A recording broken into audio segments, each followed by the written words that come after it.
Bhumana Karunakar Reddy TTD మాజీ chairman comments. ప్రభుత్వ తప్పిదాలపై నేను పెద్ద ఎత్తున పోరాటాలు చేస్తున్న నేపథ్యంలో నన్ను పలుచన చేయాలని ఎల్లో మీడియా నాపై విష ప్రచారం చేస్తోంది. పతాక స్థాయిలో నాపై కథనాలు ప్రచురించింది. 2004లో రాష్ట్ర ప్రభుత్వం తరపున నక్సల్స్ తో చర్చలు జరిపిన సమయంలో రామోజీ ఫిల్మ్ సిటీలో చెరువుల ఆక్రమణపై చర్చ జరిగింది. 100 ఎకరాలు ఆక్రమించారు రామోజీరావు. నాపై ఎలాంటి విచారణ అయినా చేసుకోవచ్చు. భవిష్యత్తులో నాపై ఇలాంటి అసత్య ఆరోపణలే వారు చేస్తారు.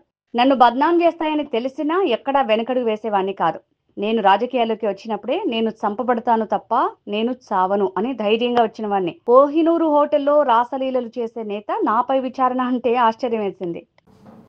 ప్రభుత్వ తప్పిదాల మీద ప్రభుత్వం చేసేటువంటి అనేక రకాలైనటువంటి అవినీతి చర్యల మీద నేను పెద్ద ఎత్తున స్పందిస్తున్నాను కనుక నన్ను బలహీనపరచాలని, నా మీద బలప్రయోగం చేయాలని, నా మీద అవినీతి ఆరోపణలు వేసి నన్ను పలుచన చేసి వైఎస్ఆర్ కాంగ్రెస్ పార్టీలో నన్ను యాక్టివ్గా ఉండకుండా చేయాలన్నటువంటి కుట్రలో భాగంగానే ఈ రోజున ఆ 2 పత్రికలు పతాక శీర్షికలో నా గురించి రాయటం జరిగింది.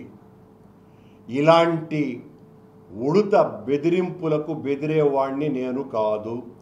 2004లో నక్సలైట్లతో రాష్ట్ర ప్రభుత్వం చర్చలు చేసినప్పుడు నక్సలైట్ల యొక్క ప్రధానమైనటువంటి అజెండాలో ఒక భాగం రామోజీ ఫిల్మ్ సిటీలో ఆ వేలాది ఎకరాలలో పదుల సంఖ్యలో చెరువులు, కుంటలు, పొరంబోకు స్థలాలను ఆక్రమించినాడు. ఆ ఆక్రమణకు గురైనటువంటి స్థలాలను వెంటనే ప్రభుత్వం తీసుకోవాలా అన్నటువంటి నిర్ణయం. దాని మీద పెద్ద ఎత్తున చర్చ కూడా ఆ రోజున జరిగింది. రామోజీరావు ఏమాత్రము కూడా స్పందించిరా.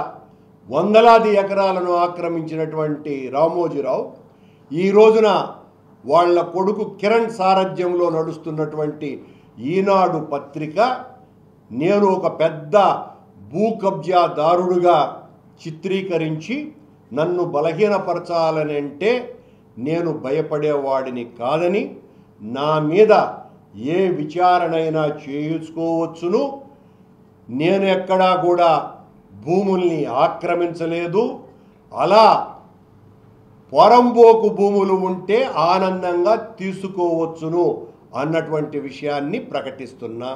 ఇలాంటివి నా మీద భవిష్యత్తులో మరిన్ని పెరుగుతాయి.